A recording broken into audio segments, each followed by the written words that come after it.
DO, attention pour le décompte final. 10, 9, 8, 7, 6, 5, 4, 3, 2, 1, top.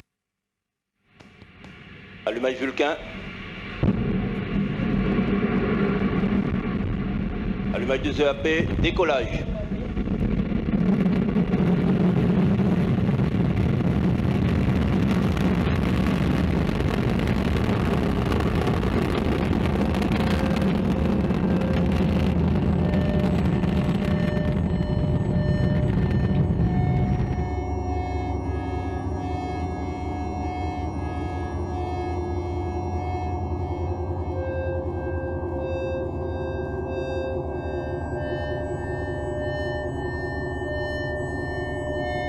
Logbook entry 01 T-98.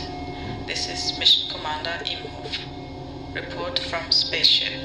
Crew feels good. Medical data support this. Confirm all payloads are secured. Storage items. Animal confirmed. Sweet potatoes confirmed. Gramophone confirmed. All systems are at go. We stand by for mission control to start the engine. Passing over to Co-Commander Ruder. Over.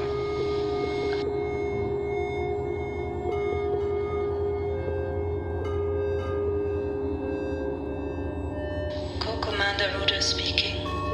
I'm feeling fine. I'm feeling fine. I'm feeling fine. My guts are okay. My system feels okay.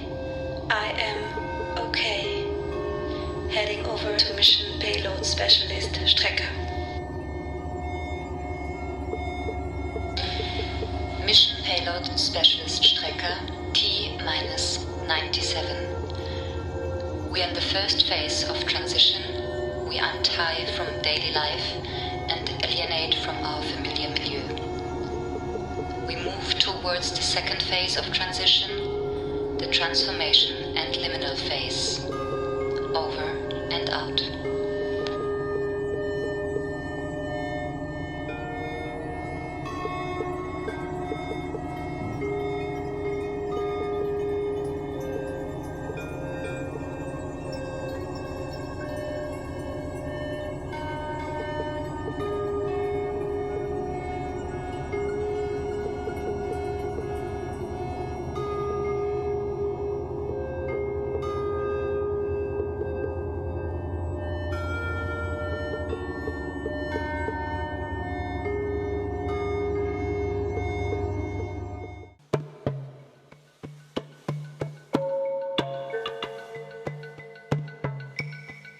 I give tours 4 days a week, usually 2 times a day, but then every once in a while someone will show up on the beach and really want to go, and I'll be like, okay, let's go. Have your arms gotten a lot stronger in the past few weeks? You know, I don't really think so. And then the other day, I was rowing and I was like, oh yeah, this feels good. I try to think of the boat kind of like a seesaw or something like that. It goes back and forth, but you're never really going to fall off. Getting out of the boat, you get used to it after a while. It's not such a scary thing. When I got here, I wasn't so sure about the design. But you start to realize like how nicely designed it is. Because if you sit here, you have a backrest, even though there's no chairs per se. This spot right here always has sun on it. So if it's not super windy, then I can sit here and have breakfast in the sun. It's really nice. When I first came here, I bought all these dry goods with the intention of cooking out here a lot. This is the pot that I use, which is awesome. So the lid closes pretty tight and then it doubles as a handle. Simplicity has been really, really key. Clutter collects when you're in a small space like this, and just to choose like, what exactly do I want to bring into my life? You can't actually swim in the lake because it's polluted with E. coli. It comes in many ways. One area you have like a stream, one area you have flood water, one area you have groundwater seeping in. And so I started to think like, well, what could we do to make the lake swimmable? How can nature be used as a solution to detoxify the pollutants we're putting in the water? But inside those burlap sacks is pasteurized straw that's inoculated with oyster mushroom spawn that hopefully is using its amazing powers to clean the E. coli out of the lake. In a way, I'm kind of selfish because I want to feel like, oh, I'm doing this really good thing for the environment or something. So some ways I try to like keep in check that I'm not going to save the world, but I should just do what I can.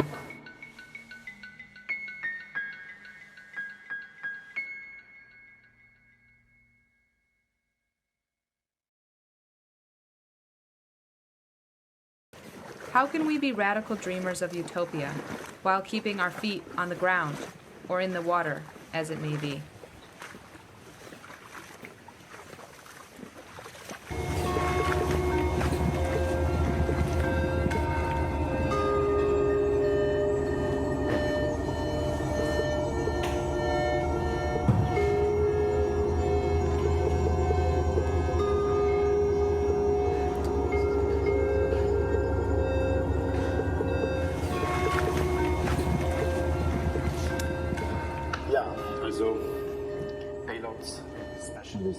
Strecke. Jetzt sind wir zum ersten Mal auch an so einem Emotional Support Animal. Und wenn ich das jetzt so sehe, dann frage ich mich, oder meine Frage wäre, wie ist sozusagen der Emotionshaushalt? Wie ist das Verhältnis eines Cyborgs zu einem Hund zum Beispiel?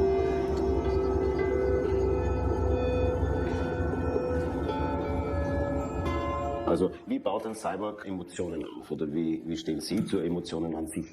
Grundsätzlich denke ich, gehen wir alle davon aus, dass die Cyborg ein anderes Verhältnis zwischen Intimität und Öffentlichkeit hat, dass sie grundsätzlich ein anderes Verhältnis hat zur Herkunft, zur Geburt.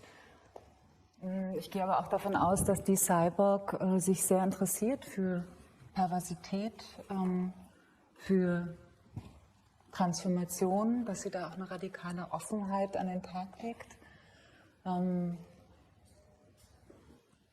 Chimären, Chimären sind das eine. Man kann sagen, dass jeder Cyborg eine Chimäre ist, aber nicht jede Chimäre ist ein Cyborg. Das Mythologische begleitet die Cyborg.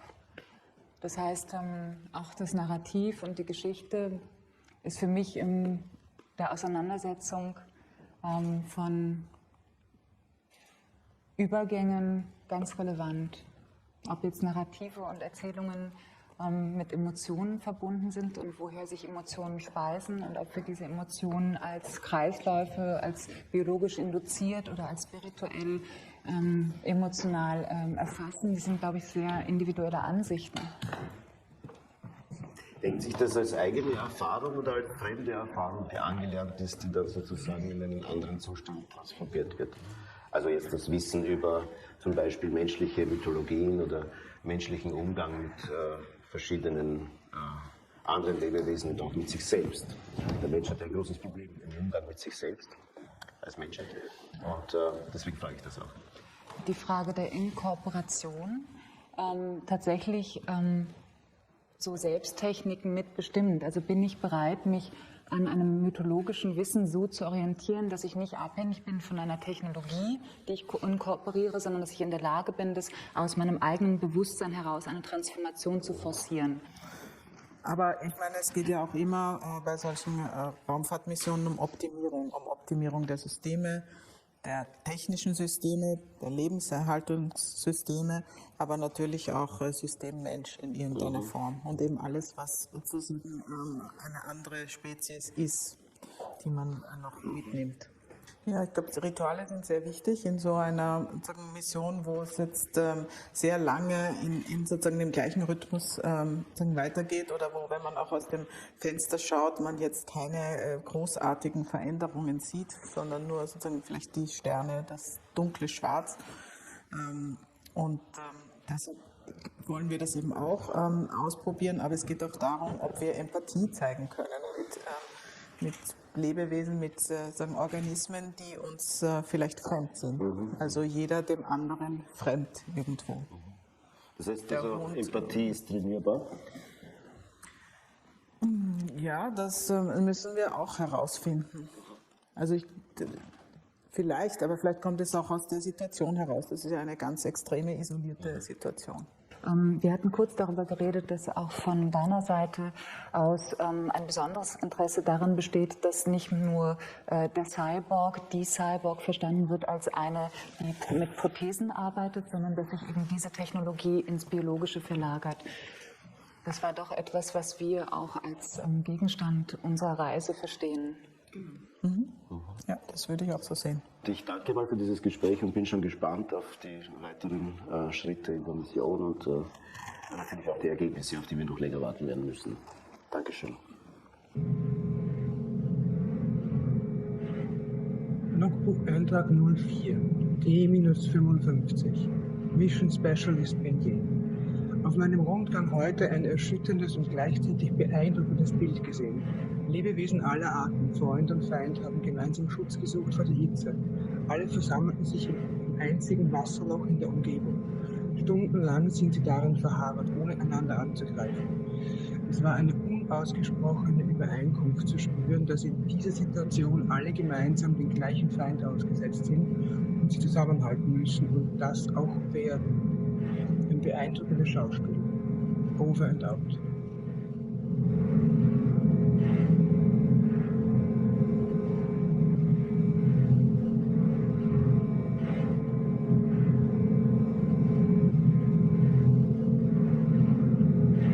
Yeah, so you're in North Carolina right now?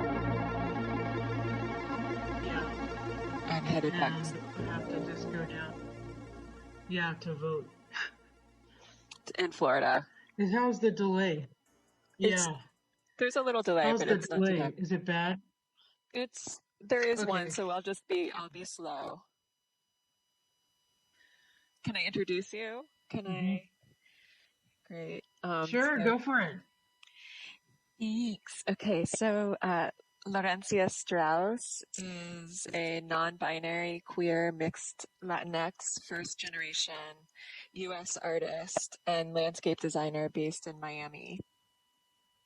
Their participatory projects, interventions, and community-based designs have been shared nationally and internationally as experiences of mutual vulnerability and care that challenge us to adapt towards a greater sense of interdependence. Amidst social and environmental justice, their work attends to grief as a catalyst. Yeah, so, obviously I love your work, and I love how, one of the things I love is how you're thinking about grief in relationship to tending to waste and compost and all, and the sort of disregarded. So hopefully we can get into that a little bit. Yeah, that sounds great. Cool. Yeah, thank you for having me. I'm so glad to be here. Oh yeah, so it seems like so long ago that we met. It's like a totally different world. Hello guys, can you hear me? Yeah, I can hear you. Okay. Wow, I have all of you here. You are all part of the compost group? Yes. For the people on the street, Margaret Hoyt is in New York State and works on eco arts and collaborative habitat projects. And one of the projects we just saw, that was the hot compost project, which was happening accidentally, I guess, on November the 3rd. All day flipping hot compost. So, had this anything to do with the elections, maybe? Yeah, it definitely had to do with the elections, and there's like a long answer about its relationship to the elections, and maybe a shorter answer. But I'll just recognize that Don Wileski is here. He's also a collaborator on the Hot Compost Project. Elodie Forquet, Bryn Hatton, and Paul Sargent are popping in and out here. But yeah, it seemed like, and we can talk about this more, but it seemed like the way to deal with the sort of, the drama of the moment was to try to turn and face the catastrophe in a different way, try to turn and face the ever-growing pile of waste at this, end of modernity, and just start to like face it. And it ended up being, a way of feeling like, I don't know, a way of also just being grounded in the midst of all of the chaos and multiple crises that are unfolding. Also, there's something about being with compost that is somehow like takes you a little closer to being present with grief. That's something that Laurencia Strauss talks about in this interview as well, maybe a little bit later on. Yes, also about the microorganisms. I think they have been mentioned already in the stream before by the mission crew. And it's really interesting.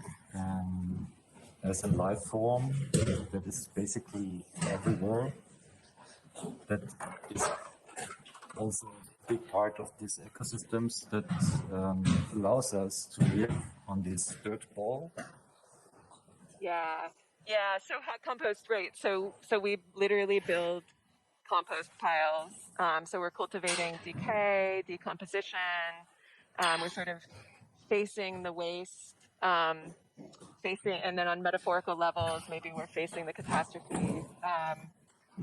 But there's, obviously something also about building compost that is very much deeply engaged in the reproduction of culture, beyond the human, more than human culture. So thinking about, reproducing like habitable ecosystems, livable ecosystems. We have to have healthy soil. It's like number one thing that you need in order to have livable ecosystems. And within that soil, you have to have really healthy microbiological relationships.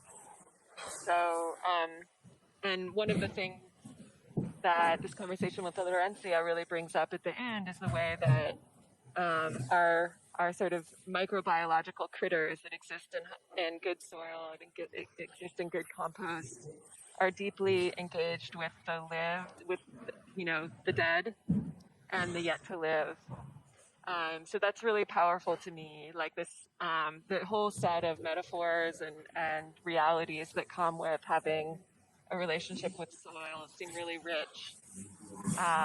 Really rich in terms of, again, facing the catastrophe. What are the potentials of this moment, right? Rather than trying to constantly get away from it, rather than constantly trying to like run away from the catastrophe. What happens when we actually turn and just face the waste and try to find nutrient within it, try to sort of cycle it and circulate it in a way that begins to be nourishing.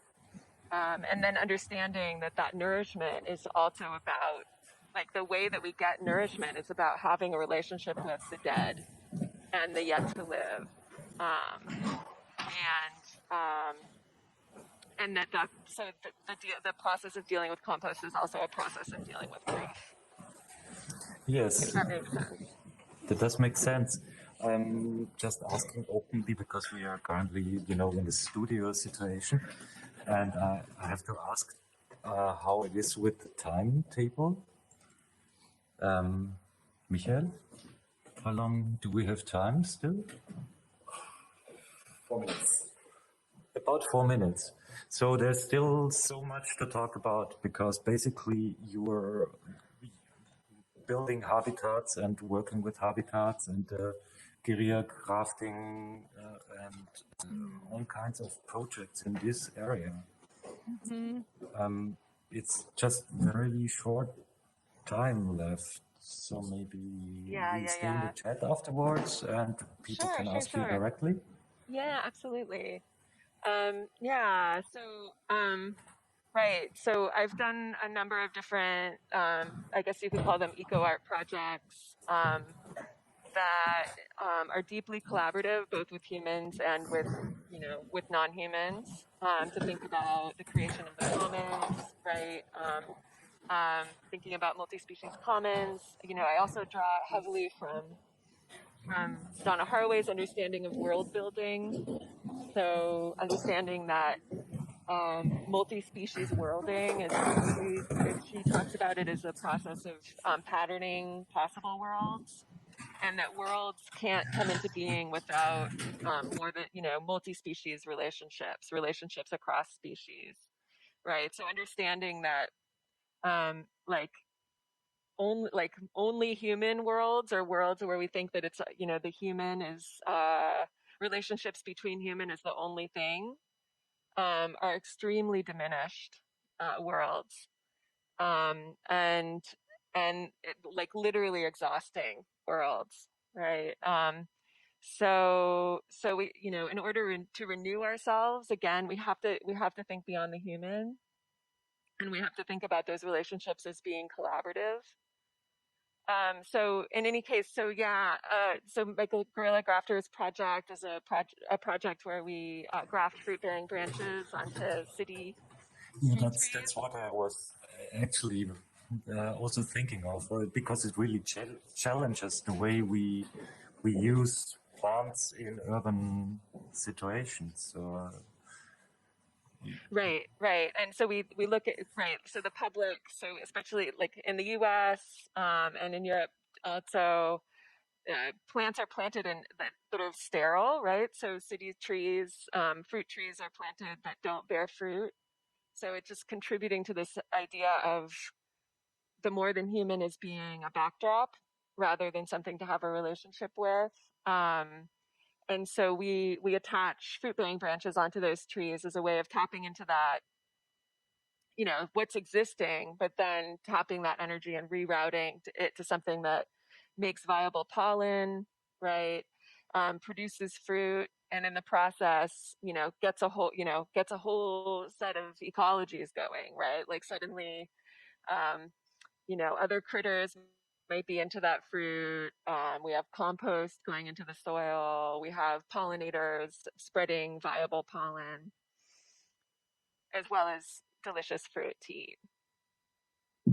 Yes, because also this crafting, or Veredelung in German, is ancient cloning technique as well. So it's quite science fiction as well.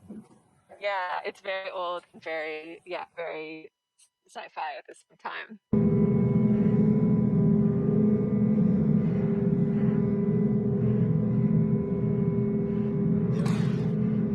Im Laderaum noch die Genehmigung bekommen, hineinzukommen, und habe jetzt den ESA aufgetrieben, schläft noch, und es handelt sich ja hier nicht um einen ganz einfachen Hund, sondern das ist ja ein speziell, wie soll ich sagen, enhanced animal, enhanced biological construction. Auf jeden Fall, so versuche ich jetzt da ein Gespräch zu führen. Ich habe ja dann die Möglichkeit, mit einem Übersetzer zu arbeiten. Und ich denke jetzt natürlich, das erste Lebewesen im Weltall war ja tatsächlich ein Hund, eine Hündin, Laika, die in der ersten belebten russischen Raummission in den Weltraum geschossen wurde. Damals waren das aber Zeiten, wo man quasi auch ein komplett anderes Verhältnis zu Lebewesen und Tieren hatte. Es war also gar nicht geplant, dass sie überhaupt wieder zurück, das überleben sollte, also wieder landen sollte. Das ist dann auch leider auch passiert. Sie ist beim Wiedereintritt in die Erdatmosphäre ist eine Platte abgegangen, und sie ist dann zwar nicht verglüht, aber sie ist drinnen gegrillt worden, und man hat sich dann gewundert, warum sie so schnell gestorben ist. Das soll ja hier nicht sein, und die Frage ist natürlich, ob ich eine Antwort bekommen kann. Mich interessiert natürlich, hast du Angst?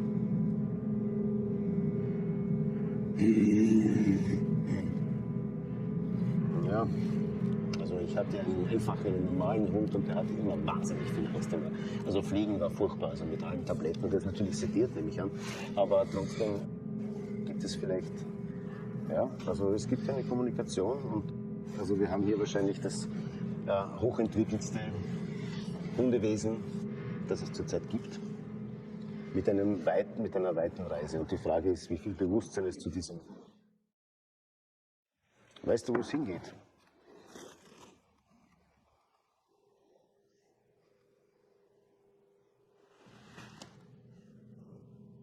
Das ist auf jeden Fall eine erstaunliche konstruktive Fähigkeit.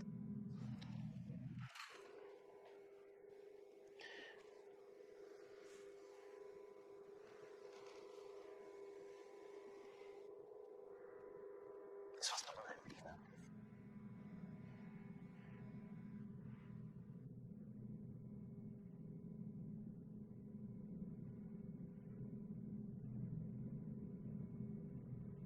Ich habe das Gefühl, dass ESA ein unglaublich großes Entwicklungspotenzial hat. Also da ist wahrscheinlich, wie gesagt, das ist ein Geheimnis, man weiß nicht genau, seit wann diese Klonung vorgenommen worden ist, aber oder diese Connect.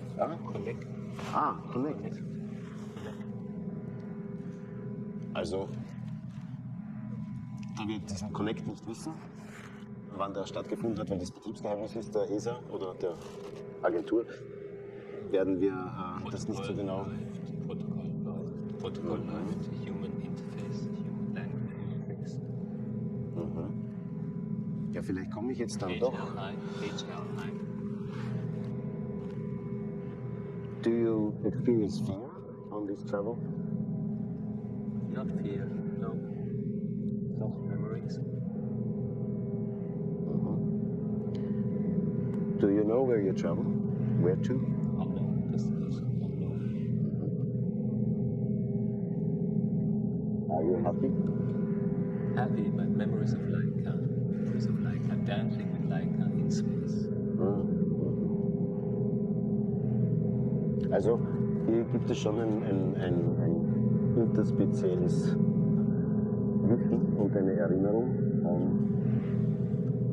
Ja, ich glaube, wir lassen ESA wieder weiter schlafen. Die Reise wird lang sein und into unknown destination. Und ja, ich bin froh, dass ich dieses Interview...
Love yourselves and embrace yourselves. Profit from yourselves. Increase yourselves to keep yourselves. And then offer yourself to some self. Impregnate yourselves and eradicate yourselves. Increase yourselves to keep yourselves. Copy yourselves. Profit from yourselves. Sell themselves. And copy yourselves and remember.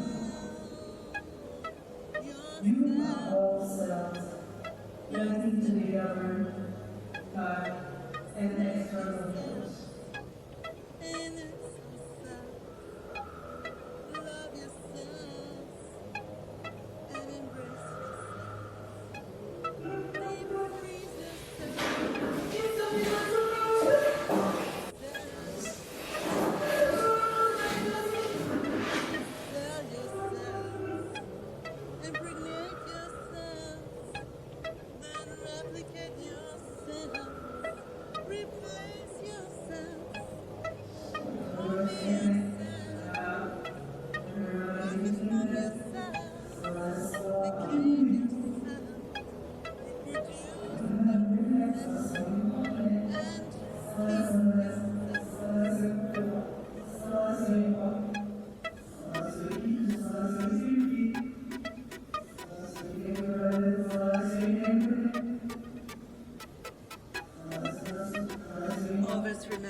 an external force. You are all cells that need to be governed by an external force.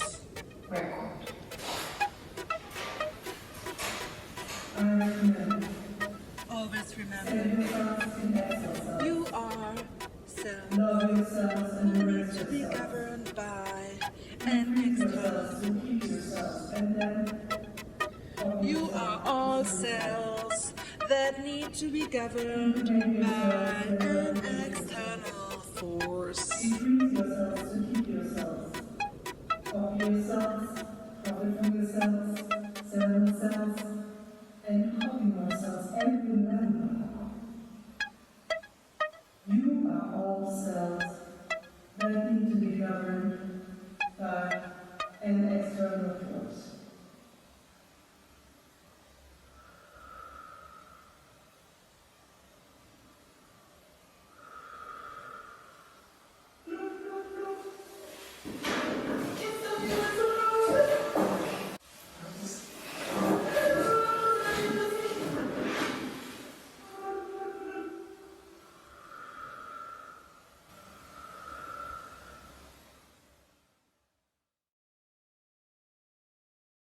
Hörst du mich, Tino? Hörst du mich?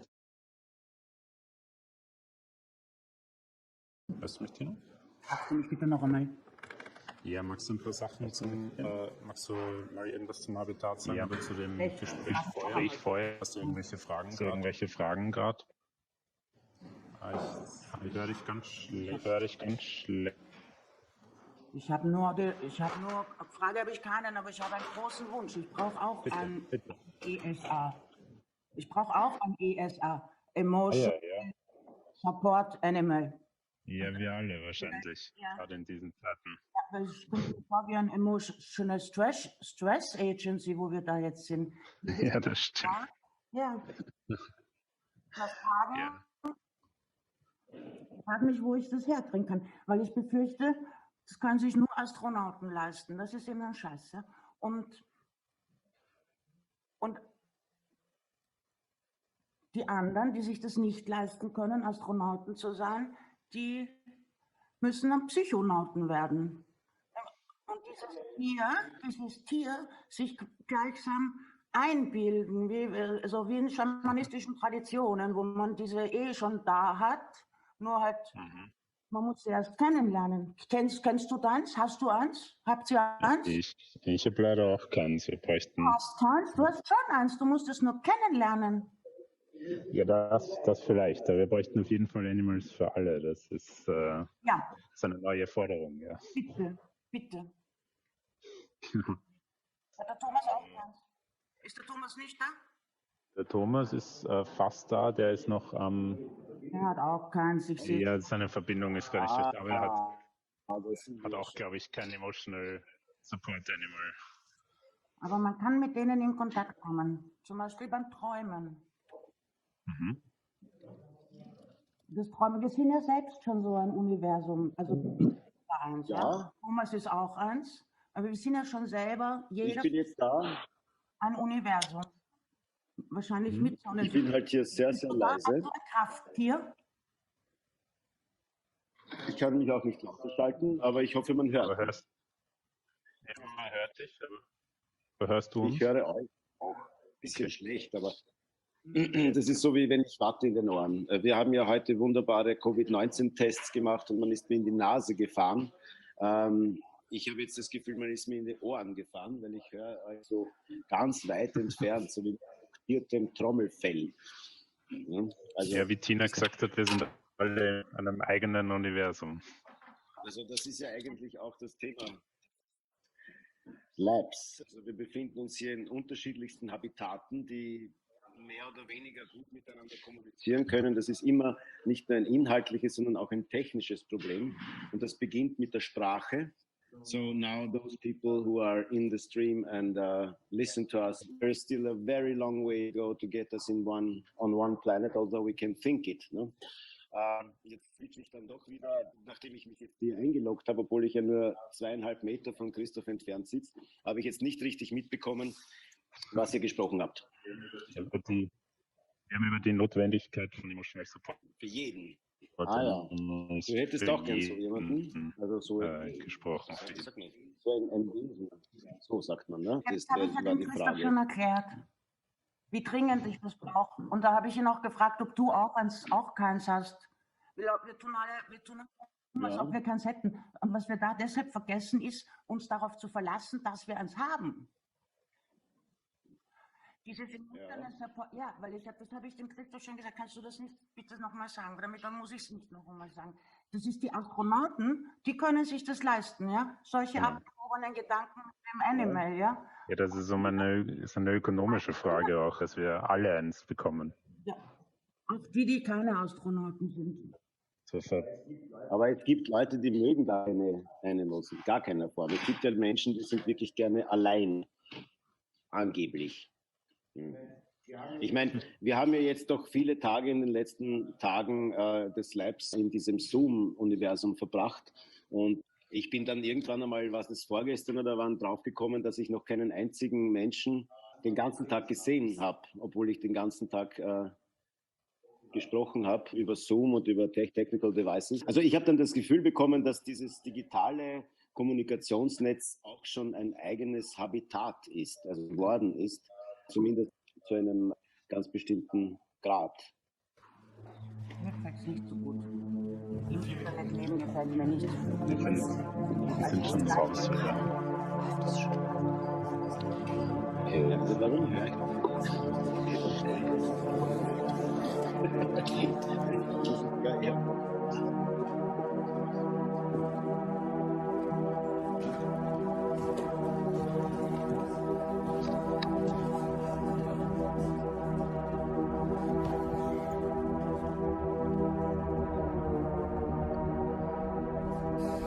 Breathing in space is a problem because the space environment will not provide the necessary oxygen, and respiration eliminates needed carbon dioxide and involves heat and water losses. An inverse fuel cell capable of reducing CO2 to its components with removal of the carbon and circulation of the oxygen would eliminate the necessity for lung breathing. Such a biodesign would replace the lung, making breathing as we know it unnecessary. Conventional breathing would still be possible should the environment permit it.